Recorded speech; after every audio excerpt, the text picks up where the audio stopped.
everyone, this is Zeeebo and welcome to today's Zeebest Day 1 Dream Realm boss guide for the very last boss in cycle, which is Snow Stomper.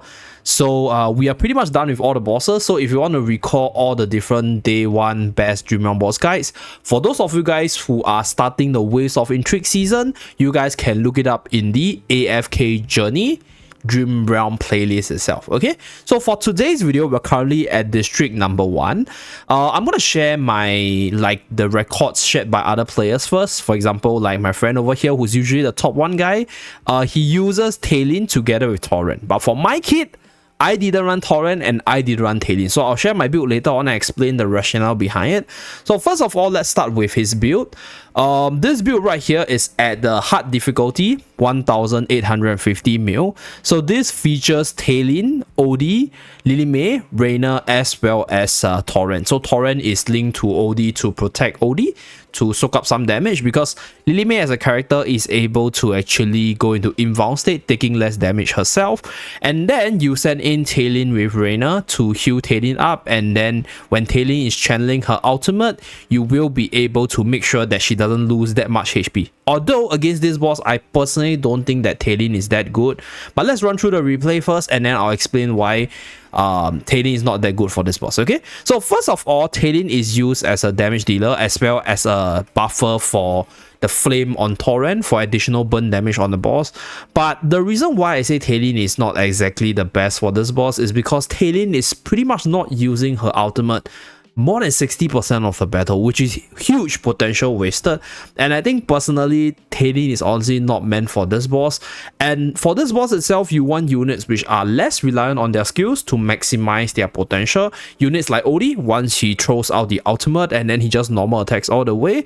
Or units like Lily May that can just bypass the silence, ultimate, ballet dance, and then come back and use the ultimate and cycle through without being affected because of the unaffected status.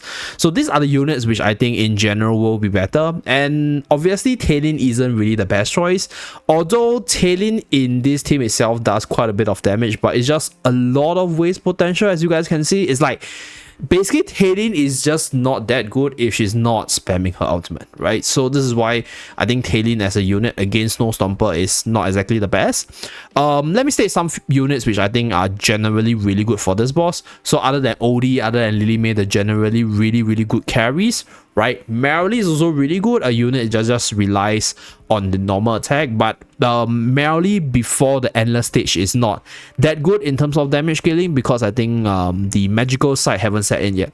Vala is also decently okay against this boss, although Vala goes into the melee form when the boss's HP falls below 50%, which could be a little bit detrimental. So that's something for you to consider. And obviously the usual supports like Coco, which uses the ultimate for 50% damage reduction, as well as Mikola, who has a permanent ultimate once she gets the ultimate up, is also pretty decent. So those will be some of the units that we'll be using later. And with regards to Reina, yeah, Reina needs no explanation, right? Reina's just there for the swap as well as the factional link.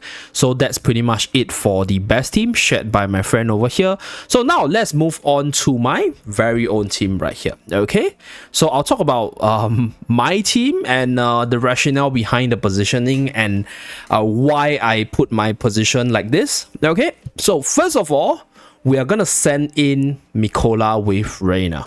This is because Mikola with Reina with Shakir's Lupin Aura is actually able to survive the damage from the boss because of the 25% damage reduction if you have Reina at EX10, and then there's a whole bunch of heal to just quickly regen her up as the boss is attacking her. And then for Shakir's case, Shakir is innately tankier than Mikola in most cases. So Shakir running up on the front line to take the aggro of the boss allows him to transform into the wolf form, and when you combine that with the fact that Mikola is actually able to heal up Shakir as and when he's off the wolf form, is able to keep both these aura frontliners alive. So these two frontliners will be running around to clear the snow prison, and let's say if the boss actually traps Lily May, they will run to Lily May to free Lily May, and that way their aura will actually be closer to Lily May. So this will actually maximize their damage. If the boss actually throws the prison on Odie, they will run towards Odie and then they will remove the prison, and the aura that these two units provides will be able to cover or will be really close to OD for OD to actually benefit from it. Okay, so Reina needs no explanation. Lily May and OD, they are two of the best units that doesn't rely on their overall kit to function that much compared to like Talene, for example. So that's why they're the best carry of choice. And then we are using Verdant Spell. So let's say if you don't have Mikola, then another thing you can do is putting Coco in. I think Coco is another unit that once she gets her ultimate up, she will be able to just protect the team, and then from there you get lifesteal, you get shielding, you get damage reduction, which can help your team survive a lot better.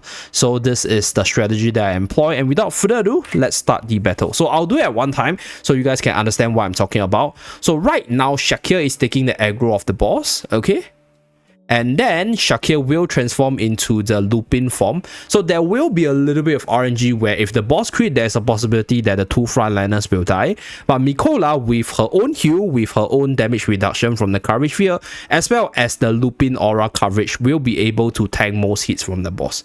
Okay, so the very first Ice Prison missed Lily May. Okay, the first Ice Wave, as you guys can see, taking a little bit of damage, but we are recovering because we have the heals from Reina. We also have the heals from Mikola. Okay, second prison miss. Okay, so this is why Lily May is insane, because the Ice Prison was actually targeted at Lily May, and that is where Lily May is able to just dodge it, go into inbound state, and then the boss prison just don't trap anyone. So all your units are able to output damage consistently without being frozen in place. Okay, so right now, okay, another miss. Okay, nice. Okay, so this run, I'll say, is pretty fortunate and unfortunate because none of my units, okay, so right here they actually got frozen. Okay, so now the unit will actually move back, and as you can see, right, the aura is actually covering the thing. Okay, so this is a little bit unfortunate. The two frontliner died, the timing's a little bit off, but I think it's fine. Overall damage is still pretty high. Let's just continue it at 2 times speed. Okay, 1.6, 1600 million. Okay, so this is not my best damage. So this is the RNG part with regards to the timing as well as the Ice Prism. So I'm going to showcase my best run right here.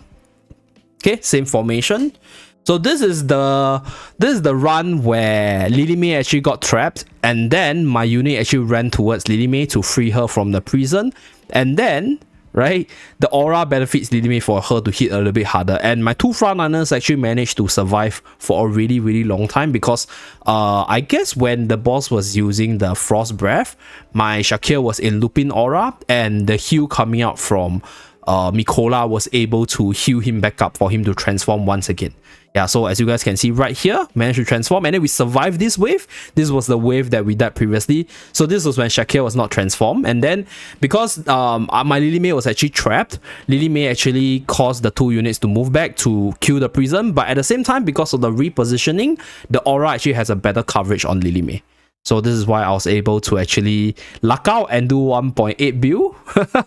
So this is the run, okay? And yeah, that's pretty much it for the best team setup.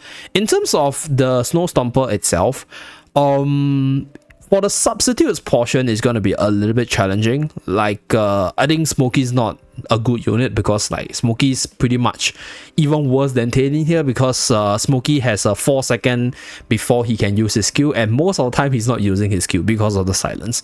So I don't think Smokey is good. I think Tamasia is feasible. If you do have Tamasia, Coco is obviously a decent choice because she just needs to put her ultimate and then has an EX weapon for the shielding.